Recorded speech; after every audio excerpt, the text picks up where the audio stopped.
Hey,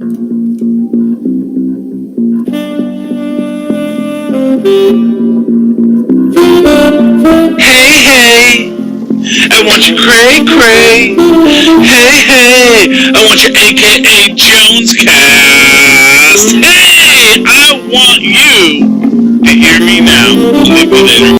Hey, welcome to the AKA Jonescast. I'm your host, Charlie the Professor Esser, and with me, as always, is my skinny rich friend. It's Mozz. Hey, Mozz. Okay, this is episode 13 of season 2. Jessica Jones, a.k.a. Playland. Waking up in unfamiliar surroundings, Jessica once again finds herself torn between two worlds and facing an impossible choice. Our director tonight is Uta Brazowitz. And, of course, Brian Michael Bendis gets our creative credit for creating the character Jessica Jones. And Michael Gaidos also created some of these characters. Melissa Rosenberg is our created by. She did the teleplay, and Jesse Harris did our story this week.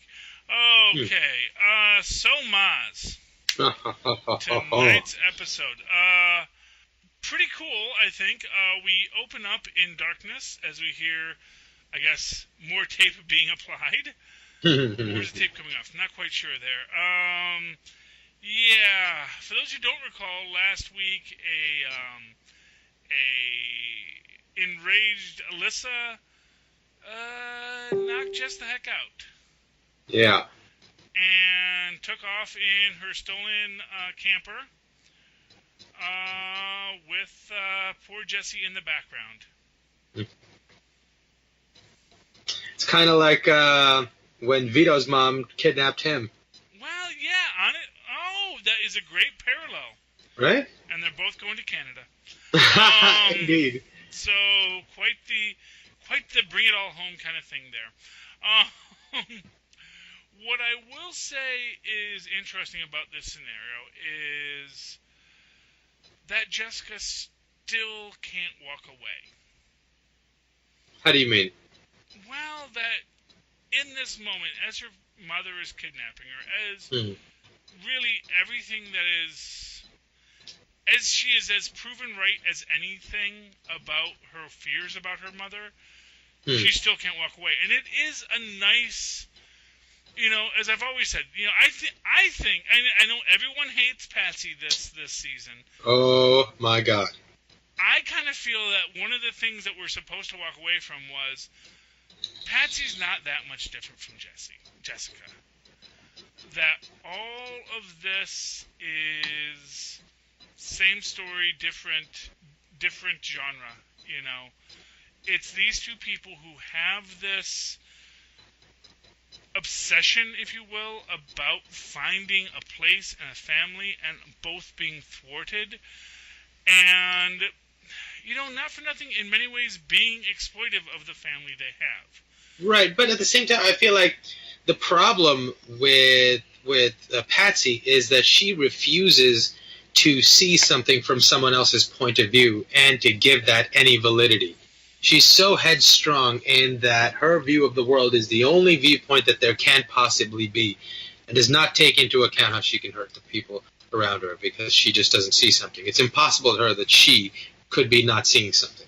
But you don't think that in our final scene this episode, well, not final, but like our denouement of this episode, that we get the same story for Jessica? That essentially Jessica couldn't see what was happening and what the danger she was putting everyone in by the choices she was making? And I think when we do have Patsy being the one to figuratively and literally pull the trigger and push it past this moment, I think the point is that we're supposed to say, oh, okay, that maybe Patsy, I say maybe Patsy wasn't wrong in all this, that Jessica was being just as pig-headed because Jessica didn't want to... I think we can say that Jessica was being pig-headed as well. I don't know if you can equate the two. Well, what I'll say is we don't know how much, and this is one of these things you might say in all of this. You don't know how much Jessica benefited from Patsy. How many? Basically, you never see the times when Patsy held Jessica's hair back. Right. And arguably, maybe we saw that much more the first season. That maybe the first season it was all about Patsy helping Jessica. But now it's about Jessica having to help Patsy, and we see how absent Jessica is in Patsy's life. And not for nothing, when Patsy really goes off the rails in our flashback this season, and Jessica says, "Look, I can't be the one to help you. You know, call your mom.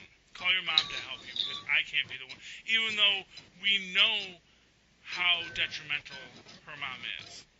That now, granted, yes, Jessica just had her boyfriend be murdered, but at the same time, it is this reality that, you know, when we are in our struggles, sometimes we can't be there for other people, but that doesn't mean that we shouldn't have been, you know, because here's the thing: is like, Patsy is going through struggles. Maybe her boyfriend wasn't murdered, although I guess, actually, yes, her boyfriend was murdered. Her boyfriend both turned out to be evil, much like Jessica's boyfriend, and her boyfriend also got murdered. I'm, of course, referring to Will in this. That she went through this whole scenario because of Jessica. Because of Jessica, her boyfriend was evil, and her boyfriend got murdered. So there are these parallels. There is this rhyming quality to the first and second seasons when we're looking at Patsy and Jessica. And Patsy's quest for these powers, yes, it is an escape. It is trying to be something she's not. But then again, what is Jessica's signature drinking except that self-same escape? Right, but I think it's a really, really big jump to say, you know, I think your mother is evil, and I am not going to take into account any feelings that you might have of your mother coming back. I'm not going to take that into account. It's the right thing to do. It's this fake self-righteousness that I think a lot of people, and me as well, respond to very, very negatively. Yeah, but again, like I said, when Patsy was at her lowest, Jessica says, contact your mother, even though she knows how abusive that relationship is. And that's the thing. It's not even like it's, you know, so if you want to... But that's not the same as shooting somebody's mom. Well, but how many people has her mom murdered at this point? You know, for what it's worth, Dorothy never murdered anyone. Right, no, but that's besides the point. The point being, you know, it's just she's not hurting you, she's hurting other people. You don't have this responsibility to the universe, you know what I mean? I think that's a cop-out of an excuse. Although, as Patsy points out, honestly, is that if I didn't kill her, because I knew you couldn't, right, you both would have been gunned down by the cops. That's not true. That's not necessarily true. You don't think that's... Mozz, you really don't think that if there's two superpowered people there who are vulnerable to bullets, and you have that whole SWAT team show up, that they're not both going to die? And not for nothing, just to jump ahead in this, when Alyssa makes the choice to go to the Ferris wheel, it is Alyssa saying, it's time for me to die. Right. You know, I'm going to hurt you. But she doesn't send Jessica away. She doesn't do anything like that. She keeps Jessica by her side. At that moment, she is putting her daughter at risk of being caught in that crossfire. Right. The only way that Jessica survives this is because Patsy be's the hero, or be's the Punisher, if you will. Right. But I mean, we're standing up this argument on a lot of hypotheticals. You know what I mean? Well, of course, but this is a fictional show, so everything's hypothetical. No, but even in their world, you know, it's like, yeah, if this happened and this happened and this happened, You know, like, we don't know what would have happened. Who knows? Costa could have showed up and said, hey, they're up there, but they seem like they're talking. Get on the bullhorn, blah, blah, blah. And maybe her mom would have said, no, I've got to turn myself in. And then as she's going to do that, jumps out and kills herself or whatever. You know, all those hypotheticals are just as valid, I think. And it's fair to guess what could have happened. At the same time, we already know Costa is not happy that his partner got murdered. Right, but at the same time, he orders the men to lower the guns because he knows she's one of the good ones, and he still has a soft spot in his heart for what she did for him. But at that moment, you know, at that moment, Alyssa's not a threat. Yeah. You know, I mean, that's the thing. It's like, if it was a moment where there was Alyssa and Jessica, I don't know that Costa's going to make the noble choice. And I think that it's better to say he's going to make I think to use that argument to bring yourself to shoot somebody in the head is a broad jump. And I think it speaks to how scared Trish is to see reality. And she will cling to any fantasy about something just so she doesn't have to look at herself for who she is. I mean, I think that's a very honest assessment, you know. I guess my point isn't so much that, as Dr. Katz once said, I'm not necessarily going to disagree with you so much as I'm going to agree with what I already said. It's not so much that Patsy's right. It's that I think that she is in many ways cut so much from the same cloth as Jessica. Yeah, I guess so. But I'm just saying my personal sort of like feeling towards it was that. Okay. That's why I couldn't forgive it. You know, that's all. And that's fair enough. You know, like I said, I mean, it's something that people will debate over and over again for years because it's a really good show, and I think people will keep on rewatching it and going back, and I think we're going to get more seasons. In fact, I know we're getting more seasons. Right. So, and I don't think it's about right or wrong. I think it's just about communicating who we are to each other. Like, you know, I'm telling you who I am by the way I feel about this. It's not as a comparison at all, you know? Yeah. Now, I mean, and honestly, you know, we are jumping way ahead in this episode. Right. It's hard not to. It's the end, you know? You got to sort of like... Yeah, but for what it's worth, I don't think there's a lot much more that goes on in this episode. I mean, there's a lot of neat moments. And there is this nice, what I like to call, it's the Kilgrave moment. Which is when Alyssa gets a taste of being a hero. You know, because they're driving and there's a big car wreck, which of course is, again, the rhymingness of it, rhyming back to their own car wreck. And they've got to save this family. And Alyssa, you know, tears the doors off of stuff and saves the guy that's driving the propane truck that, you know, puts everyone in danger. And everyone survives, and all of a sudden Jessica's like, yeah, let's go to a war zone, and we'll, you know, who's going to stop us? We're going to just bust through supply lines and make sure refugees are taken care of. And it's all this, as Barney from The Simpsons would say, sweet, beautiful drunk talk. You know, it's sweet, beautiful drunk talk. It's the things you say when there are no consequences, and you imagine there are no consequences. But Jessica knows, even as a superpowered person, there are lots of consequences. And, you know, I think in many ways what this story is coming to terms with is this fact that, you know, Jessica Jones and her mother who has not been a public superpowered person up until this moment, up until this series, has to go through this entire cycle that Jessica went through years ago. You know, that Jessica went through all the consequences of being in the superpowered world, all the consequences of being a superpowered person, and her mom is learning this. And I think that is, again, when we get to the Playland moment at the end, is her mom saying, I can't live in this world anymore. This world is not made for people like me. And maybe her mom even thinks this world was not made for people like you. Let's just wait until they come to destroy us both. And I think think, Wow. I honestly think that Alyssa was hoping they would die together. Wow, that's pretty dark, but I can totally see that, because it is a very surprising thing to let Jessica climb into the little pod with her and go up into the carousel. Exactly, because Huh. I think that at that moment Alyssa's saying, I would rather us both Wow. die than, because at any point she could have knocked Jess out again and just left. Yeah, absolutely. Wow. But she doesn't. Yeah, well, so now see, when you put it in that perspective, then it's like, oh man, maybe Trish did save her, and maybe the whole point is that you don't give up on family.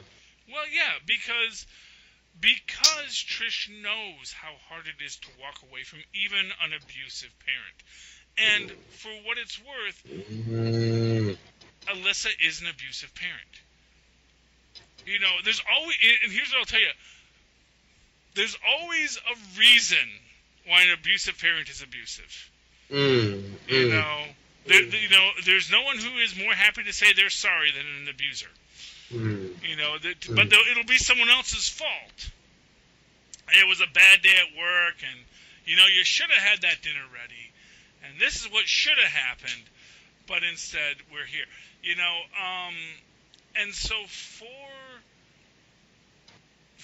Trish, who has lived her whole life with an abusive parent, to stand up and say, you know what, I'm going to get you out of this in the worst way possible, but ironically the best way of all possibilities. Wow. I mean, that's my take. Here's what I'll say. I can totally see that. I can. Yeah. Anyway. But what else is going on in this episode? Well, Malcolm's arc is pretty interesting, because the way they cut back on him laying the lacquer down and fixing the office up again, I'm like, oh boy, here we go again. This is how he gets back in her good graces. All right, he's fixing the place up, and then he puts the key down, and I'm like, wait a second, he's leaving. Yeah. It's like, where is he going? And then I was like, oh, okay, interesting. But yes. And then he gets shut down by it again, because of course, if there's anything that something that you should take away from this, unless you're, well, actually, even if you are Hogarth, there's always someone that's ahead of you on all these conversations. That all these people are being manipulated in their own way, because of course, what happens is he provides this information to Hogarth, and Hogarth gets to break away. She gets her big severance. She gets to walk away. She's taken Rand with her, because fortunately Rand is run by a idiot. Honestly, the nepotistic level of idiocy that is Danny Rand is only tolerable because it winds up working. But as a person who has fallen backwards into everything, yeah, the amount of privilege in Danny Rand is sickening. But of course, at least Hogarth's making her bones off of it. And if nothing else, that's what we're supposed to take from it, is that Hogarth knows how to make her bones in these moments. Indeed. And of course, once Malcolm's like, "Okay, you're starting your new practice. I'll be your detective. We're gonna be like Perry Mason and that tall guy." And she's like, "Dude, no. You are not in my league. You may have been trained by Jessica." And he says, "I was trained by the best." It's like, yeah, yeah. You're not. You really weren't. Jessica had certain things that made her valuable to me. You don't have those things, and he has to go crawling to Cho. Right, but what's interesting about that is it's almost like it's similar to the situation that she had with Jessica, where it wasn't necessarily like she was like a regular employee, but where she needed her, she was there. And to be honest, he seemed pretty happy with the check she gave her, And then on top of that, him being industrious enough to still find a way to get there. okay, I'm too unpredictable. You don't know me well enough. I haven't been proven. You don't have to assume any of my risk. I'm going to go find somebody who will assume all of my risk, and then you'll work with him, and so it can be clean for you. So I thought that was a really, really a very clever political move for him to go ahead and do that. Yes, although you do get a little bit of that initial whiff of corruption in this whole conversation when he does do his presentation, because he has his nice cut hair, he's being all professional. You know. Trust me, as a guy who would rather have his head shaved every time he goes into a job interview, knows, hey man, you got to get that hair looking, you got to have your hair on point, Right. You can't have anyone questioning who you are because of what your hair do. Right. And he's sitting there, and Hogarth says, I need people that'll do things, and they say it's stuff Jessica wouldn't be comfortable with, and he says, yes, but also when he asks stuff that's illegal, and Hogarth says that's entirely up to you. Basically saying, if you do stuff that's illegal, I don't care. But if but that's you wanting to do something illegal. If you can do it without breaking the law, hey, fine by me. But in that same moment, there is this subtle understanding that I fully expect you to break the law when you're doing this job. I don't expect you to be a good guy. And I think that is kind of, maybe even in some ways, the shall we say, corruption of Malcolm on this. There you are. Oh, sorry. You cut out for a second. Okay. Well, I think you agreed with me anyway. I said this is sort of the corruption of Malcolm, in that sense that he is agreeing to, even though he says, she says it's up to you if you break the law. I think there's a strong implication that there will be the breaking of laws involved in this. Right. Now, I found this little exchange kind of interesting because it's a strange exchange, and there has to be a reason for the way it's worded this way, I think. So, the question she asks him is, can you keep your professional relationship with me separate from Jessica? Mm-hmm. And his response is it legal? And then when her response is that you can do whatever you want, his response is to feign excitement and try to sound really boisterously on board like one does at a job interview. Yes. So it seemed like he overplayed it. And to me, it played like she was asking for, if ever a time came where you had to choose between me and Jessica, what would you choose? And he tried to play it off like he would choose her, but deep inside he knows that he would never betray her if it came to it. And I think that's probably a fair reading of it. I mean... And so that means Hogarth must have read that in him as well, right? She's not stupid. Although that could also be our ennobling of him. One thing that I think that is a trope of the comic book genre is that we do tend to ennoble characters. Characters that maybe we should not be ennobling. Within this whole... I mean, let's face it, Hogarth's last storyline, there was nothing noble there. And every time we want to say Hogarth has nobility, some deeper quality of honesty and forthrighteousness, she is always happy to dissuade us of that. And I think that if nothing else, what we saw last episode, when Hogarth essentially engineers a murder so brilliantly, like freaking Doctor Doom level cruelty. I mean, there was, it reminds, this is just to go into a weird random comic book thing of a story about the Penguin I once read, and just sort of this thing, how this cook at a restaurant, or the chef at a restaurant, had insulted him, and basically his life goes on, but then you see him collecting these newspaper clippings of this chef's downfall that eventually leads to his suicide. Wow. And you realize that the Penguin had this within this whole story, that even though it's a Penguin story, so we're meant to feel sympathy for the Penguin in it, it's actually supposed to be, no, stop feeling sympathy for this man. He's a sociopath.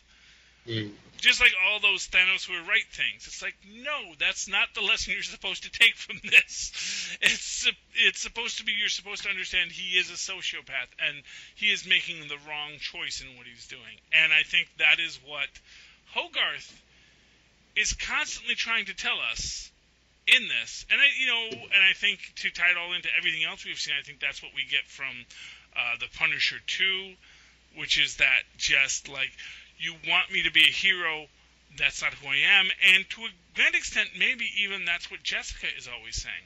You all want me to be a hero, that's not what I am. Right. We are not heroes, we are not super.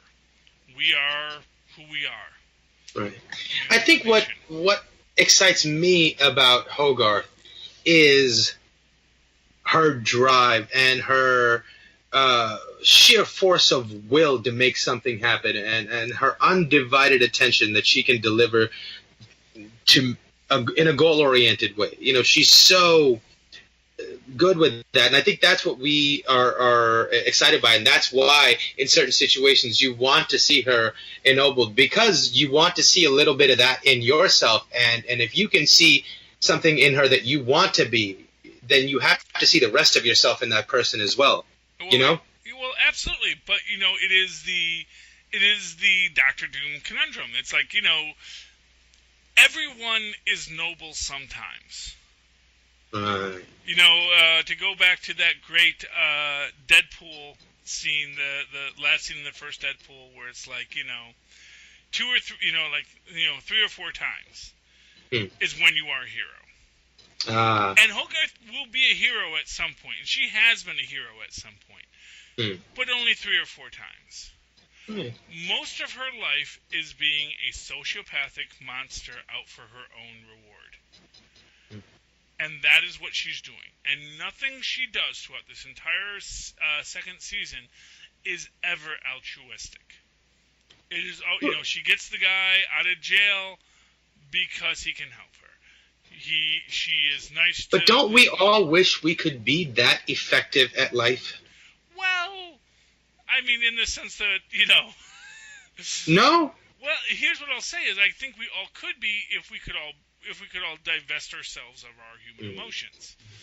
That's the thing. It's like, if sociopaths are technically speaking often very successful people in whatever field they choose to be in, whether that's children's birthday clown or CEO of a major conglomerate or president of the United States. And I'm going to tell you right now, Donald Trump is not our first sociopathic president. You can quote me on that. We've had them in the past. This is not new. Dumb guys are new. But, actually, dumb guys are new. Sociopaths aren't, dumb guys aren't new. Sociopaths aren't new. Who would you say was the last sociopath? Oh, well, I mean, without a doubt, I went as far as the last sociopath, I probably don't know enough. Truth be told, I actually think FDR might have been a bit sociopathic. He certainly had limited care for other people, except in his direction. I mean, FDR was in many ways very much a totalitarian. He was a totalitarian on sort of the right side of history, but that doesn't negate the fact that he was in many ways a very totalitarian president. You can piece it together. You can say, well, really, his behaviors all fit these qualities. And as far as dumb guy presidents, we've had a lot of them. There's been a lot of dumb guy presidents, but they usually weren't sociopaths. Like, usually dumb guys are nicer because they're dumb, and so they know that, hey, I'm not the smartest guy in the room. Because most dumb guys are smart enough to know they're not that smart. Right. But sociopaths never know how not smart they are. That's why they get caught when they become serial killers. Because they really weren't as smart as they thought they were. But this is we're getting a little tangential, but that is typical of any podcast I'm on. Yeah, so I mean, when you want to talk about sociopathic presidents, you want to talk about dumb guy presidents. We've had a lot of them. I do think Donald Trump is a unique blend of the two. You know, and for what it's worth, some of our sociopathic presidents have been great presidents. Some of our dumb guy presidents have actually been really good presidents, where they've actually moved the country forward.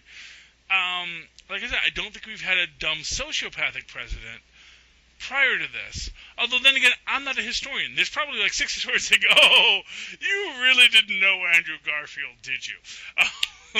Apologies to the Garfield family if I am unrightly impugning you, but your name, your presidential name is also a cartoon cat, so it's easy to remember, you know. Right. But anyway, getting back to Jessica Jones, episode 13. You know, there's so much in this. One thing that also I think is a neat point to make is Oscar and Jessica, because of course Oscar, you know, like every nice guy in the audience, is asked to create passports and like a snap for that woman he cares about. I won't even say he loves her, but he cares about her. Right. He is happy to run down and do it. You know, he is happy to be there and be her knight in shining armor, if that's what she means. Well, and she also saved his kid, so, you know. Yeah, but, you know, I think it's a lot more than that. Because not for nothing. Right. You know, first off, he already did this once for her. You know? Yeah. You know, I mean, yeah, granted, he actually has saved his kid twice, arguably. And yes, Alyssa was a part of that, so he maybe feels obligated. But I actually think, you know, I feel obligated to a lot of people in my life who I care about. But there's also certain lines that I draw with every relationship I have. And I think that certainly Oscar is in that area where he's like, where he could righteously say, I can't do that for you. But he does it. He does it because he is a guy who cares about Jessica. Right. And for what it's worth, in the whole storyline, this does not get smushed, which I think is one of the best parts about it. You know, he does do this for her. It doesn't get used because, of course, Alyssa makes her choice to go to Playland instead. And we actually get this thing in the aftermath, in our aftermath story, where, because we do get Jessica stopping the liquor store robbery, and you actually get Jessica being noble in these moments. And this is what I think is like, this is the redemption of Jessica and Jessica's path towards being a hero. You know, right. I think in many ways this is about her becoming a hero. Because she doesn't want to be, but of course you don't get that choice with, you know, once you're empowered, you know, once you're in a place where you can control people's lives, you don't get the choice to not be, well, you do get the choice to not be noble, but you are all the more evil if you choose to not be noble than if you choose to be noble. And you don't get to make the choice anymore. Exactly. It's thrust on you, yeah. And so she stops the guy who's trying to rob the liquor store. Then she does take her bottle of booze out because she says, you know, dude, I just saved you. Give me the bottle of booze. Well, I think she ends up paying for it at the end, Yeah, though. actually she does. I couldn't remember that 100%, but I knew you would know. So I was going to let you give that in. So yeah, so she even pays for the booze. Right. And then she, you know, goes to dinner with Oscar and his son. And she gets to tell a tale of a hero, which I also think is interesting because it is, you know, a tale of it's her telling the child's version of the story. It's, I'm going to entertain the child with this tale of my glory. Right. But I am glad that she's accepting it as glory, you know, that she's made that turn and she's able to take pride in what she does, you know. Well, for what it's worth, having a little kid with a Captain America doll look up to you is a real big selling point for being a hero. Absolutely. You're much more willing to be a hero when there's someone watching. Oh. You know, and a little kid is always watching. Yeah. And, you know, that is maybe what has been was Alyssa's problem is she didn't have a little kid watching her the whole time. Mm. And when she does get that moment to try and reach out for it, like I said, she's thinking all these great things, but much like Kilgrave, doesn't understand the problems with what she's saying she wants to do. Because it is this idea, well, we could, it's what I think is maybe what you might call the Death Note conundrum, which is apparently an anime about a person who has a book that when they write their name in it, they die. Mm. And at first, he's just like killing people who are just annoyances to him. But then he like meets a girl, who's like, well, we could change the world with this. Starts like killing dictators, but then all of a sudden, there's all sorts of downstream consequences to these actions. Mm. As there always are. And but that's the thing, is that for a superpowered person, you don't see that next level because all you are is in a moment where you are fully in your own world and fully with your own sense of self and power. And one of the most important things that I think Jessica has learned as a superpowered person is you aren't all powerful. Right. That this is a world of Judas Bullets and Tony Stark Hulkbusters. You don't get to have a free ride because there's always someone out there that's going to try and find a way to beat you down. And to that extent, I think next season we get to see what about the lessons Patsy gets to learn. What did you think of Patsy's final scene? Mozz, you there? Mozz, can you hear me?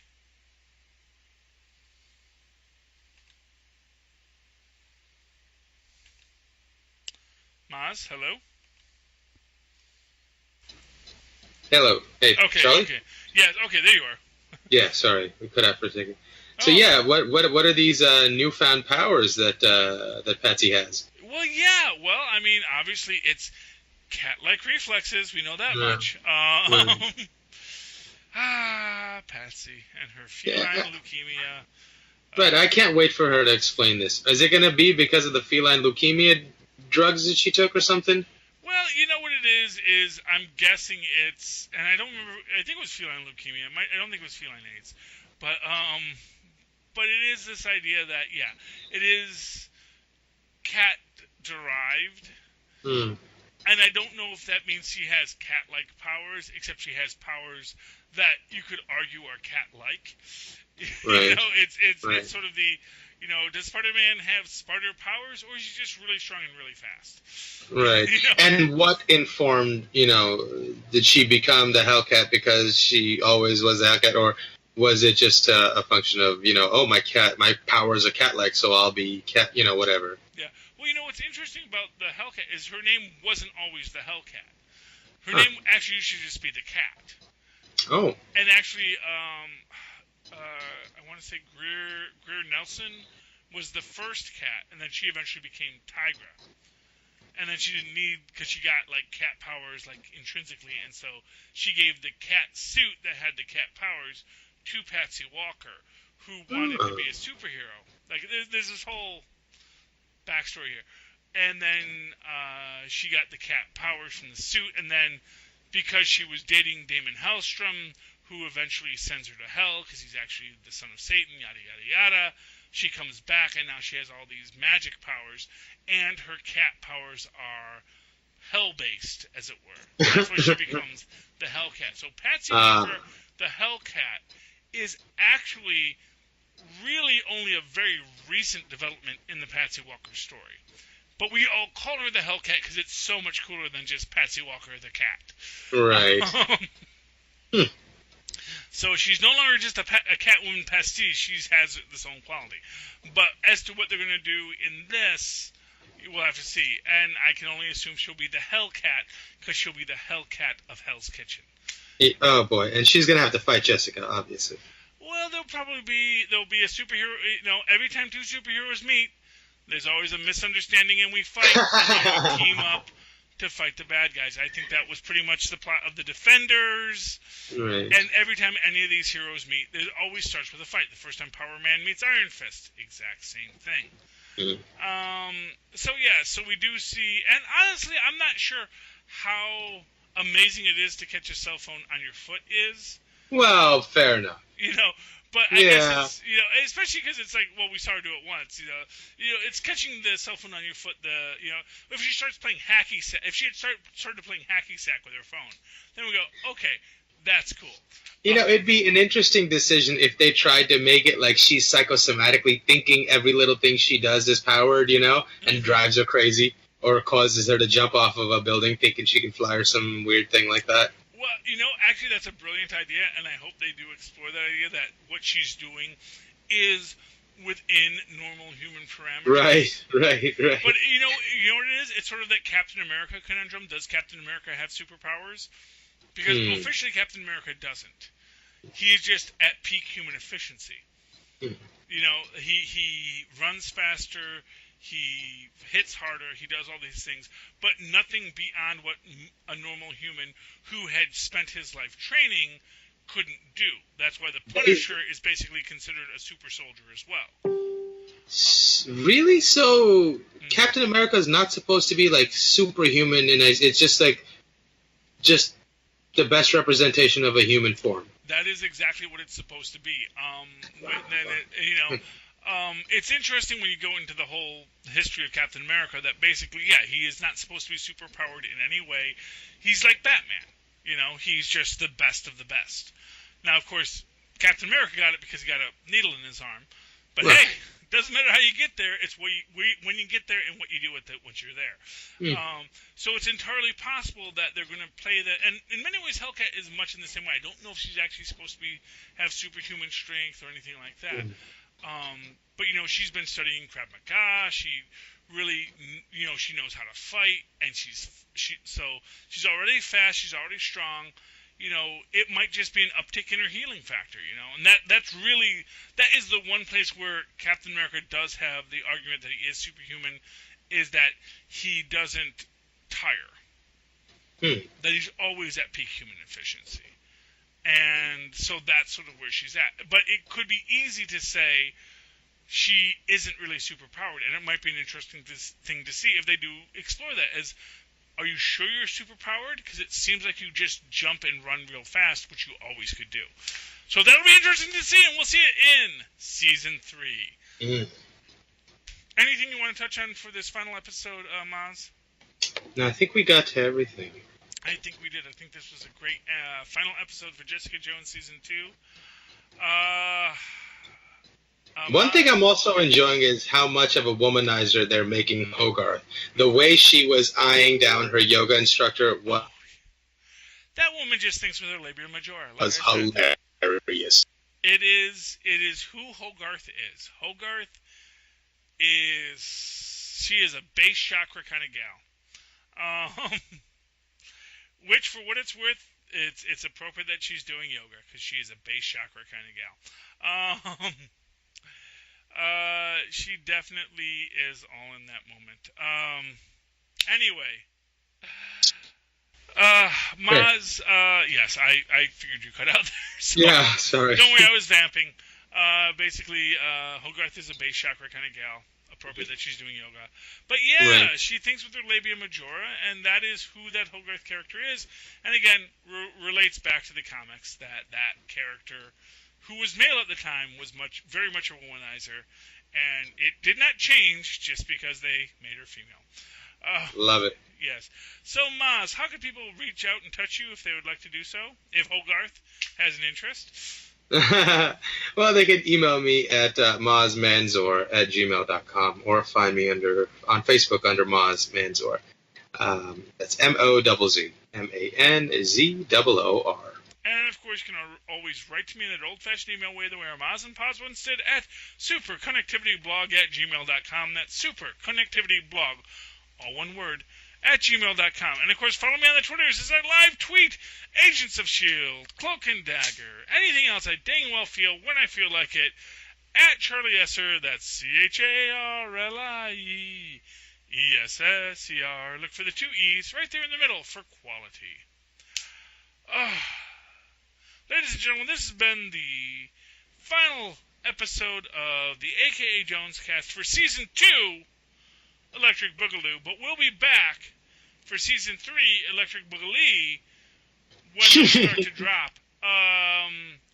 We hope you have enjoyed our analyses of the show.